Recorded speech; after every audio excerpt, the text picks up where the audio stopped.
পাল্টাপাল্টি দোষারোপ এবং কথার বান ছোড়াছুড়ির পর অবশেষে মার্কিনদের শর্ত মানতে রাজি হয়েছেন ইউক্রেনের প্রেসিডেন্ট ভলোদিমির জেলেনস্কি।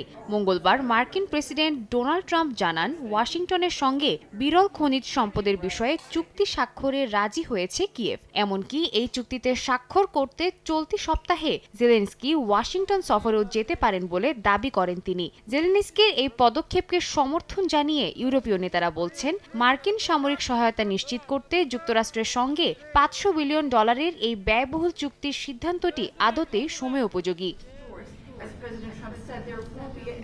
ট্রাম্পের সঙ্গে সাক্ষাৎকারের পর ফরাসি প্রেসিডেন্ট ইমানুয়েল ম্যাক্রো বলেন, যুক্তরাষ্ট্রের কাছ থেকে নিরাপত্তার প্রতিশ্রুতি আদায় করতে কিয়েভের খনিজ চুক্তির বিকল্প নেই। এমনকি কয়েক সপ্তাহের মধ্যেই রাশিয়া ইউক্রেন যুদ্ধ শেষ হতে পারে বলেও দাবি করেন তিনি। যদিও সামরিক সহায়তার বিষয়ে যুক্তরাষ্ট্র কোনো ধরনের প্রতিশ্রুতি দিতে আগ্রহ দেখাচ্ছে না বলে জানিয়েছে কিয়েভ প্রশাসন, বরং ইউক্রেনকে সামরিক সুরক্ষা দেওয়ার ভার অনেকটাই ইউরোপের উপর চাপিয়ে দিতে চাইছেন তিনি।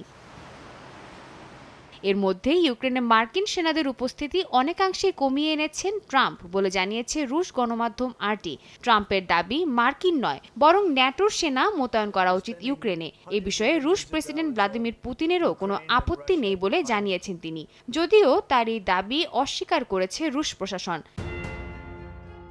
ক্রেমলিন মুখপাত্র দিমিত্রি পেসকভ বলেন, ইউক্রেনে ন্যাটোর সেনা মোতায়েন বিষয়ে তাদের অবস্থান অপরিবর্তিত আছে। জাতিসংঘের আদেশের বাইরে ইউক্রেনে মোতায়েন করা যে কোনো দেশের সেনা রুশ সেনাদের লক্ষ্যবস্তুতে পরিণত হবে বলে জানান তিনি। এছাড়াও ইউরোপীয় ইউনিয়নকে সামরিকবাদী আখ্যা দিয়ে মস্কো জানায়, ইউক্রেন বিষয়ক আলোচনার টেবিলে ইউরোপের কোনো স্থান হবে না।